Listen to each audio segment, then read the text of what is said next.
सभी को नमस्ते। मैं जतिन चौहान, आप देख रहे हैं स्टडी विद जतिन।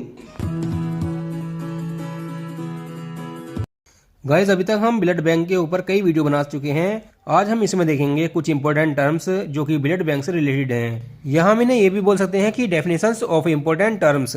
चलिए शुरू करते हैं। इसमें पहले नंबर पे आता है autologous blood, means the blood that is taken from the patient for subsequent retransfusion, यानी कि वह रक्त जो रोगी से बाद में पुनः आदान के लिए लिया जाता है। इसे साधारण भाषा में समझें तो ऑटोलोगस ब्लड का मतलब है कि किसी व्यक्ति से उसके अपने भविष्य में इस्तेमाल के लिए लिया गया खून, जिससे इन्फेक्शन जैसे कि HIV, हेपेटाइटिस और गलत मैच वाले रिएक्शन जैसे ट्रांसफ्यूजन के जोखिम खत्म हो जाते हैं, जिससे वे इन सब चीजों से सुरक्षित हो जाता है। दूसरा टर्म है ब्लड, यानी कि रक्त, means whole human blood taken from a donor that has been mixed with an anticoagulant, यानी कि एक दाता से लिया गया संपूर्ण मानव रक्त जिसे एक थक्का रोधी के साथ मिलाया गया है। ये जो ब्लड की डेफिनेशन इसमें बताई गई है ये ब्लड बैंक के रिलेटेड है। इससे अलग हटके देखें तो ब्लड, आप जानते हैं कि ब्लड एक स्पेशलाइज्ड बॉडी फ्लूइड होता है जिसमें 4 कंपोनेंट्स होते हैं, जैसे plasma, red blood cells, white blood cells and platelets,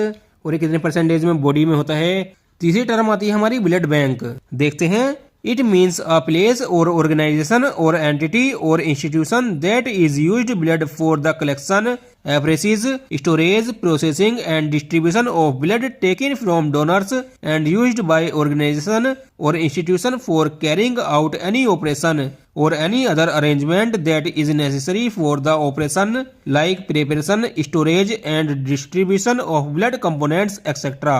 यानी कि इसका अर्थ है कि एक स्थान या संगठन या संस्था जिसका उपयोग रक्त के संग्रह, एफरेसिस, भंडारण, प्रसंस्करण और दाताओं से लिए गए रक्त के वितरण के लिए किया जाता है, और संगठन या संस्था द्वारा किसी भी ऑपरेशन या किसी अन्य व्यवस्था को करने के लिए उपयोग किया जाता है। ऑपरेशन के लिए आवश्यक है जैसे रक्त घटकों की तैयारी, भंडारण और वितरण आदि।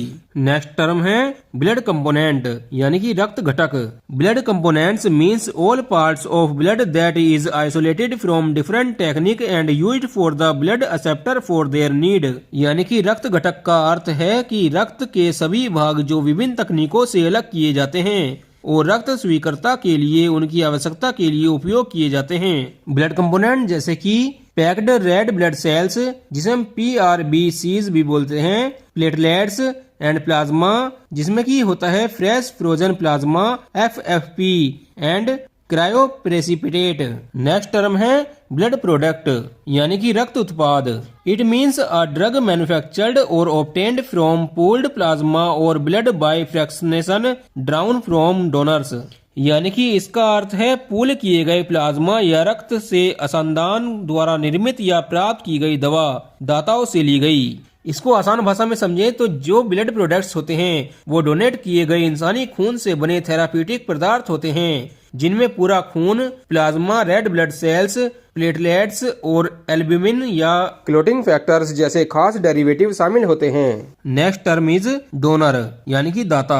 It means a person who voluntarily donates blood after he has been declared fit after a medical examination for donating blood और fulfilling the criteria given hereinafter without accepting in return any consideration in cash और kind from any source but does not include a professional और a paid donor, यानी कि इसका अर्थ है कि वह व्यक्ति जो चिकित्सा परीक्षण के बाद स्वस्थ घोषित होने के बाद स्वेच्छा से रक्तदान करता है, रक्तदान करने के लिए इसके बाद दिए गए मानदंडों को पूरा करने पर बदले में किसी भी स्रोत से नकद या वस्तु के रूप में कोई प्रतिफल स्वीकार किए बिना रक्तदान करता है, लेकिन एक पेशेवर या एक भुगतान दाता शामिल नहीं करता, वह दाता होता है, यानी कि डोनर होता है। नेक्स्ट टर्म है apheresis. It means for the process by which blood drawn from a donor after separating plasma और प्लेटलेट्स और leucocytes is retransfused simultaneous into the said donor, यानी कि उस प्रक्रिया के लिए जिसके द्वारा दाता से लिया गया रक्त, प्लाज्मा या प्लेटलेट्स या ल्यूकोसाइट्स को अलग करने के बाद एक साथ उक्त दाता से पुनः स्थानांतरित किया जाता है।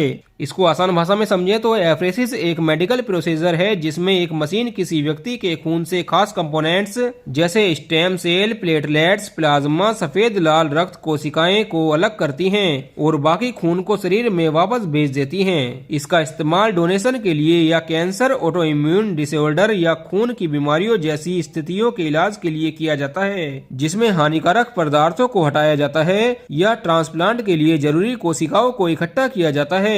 इसका नाम इकट्ठा किए गए कंपोनेंट के नाम पर रखा गया है, जैसे प्लाज्मा फेरेसिस जो कि प्लाज्मा के लिए होता है या प्लेटलेट्स फेरेसिस जो प्लेटलेट्स के लिए होता है। मैं आशा करता हूँ कि ये सारी टर्म्स आपको अच्छे से समझ में आ गई होगी। गाइस वीडियो अच्छी लगी तो लाइक करना, कमेंट करके बताना वीडियो कैसी लगी एंड नेक्स्ट वीडियो आपको किस टॉपिक पे चाहिए। Thank you friends.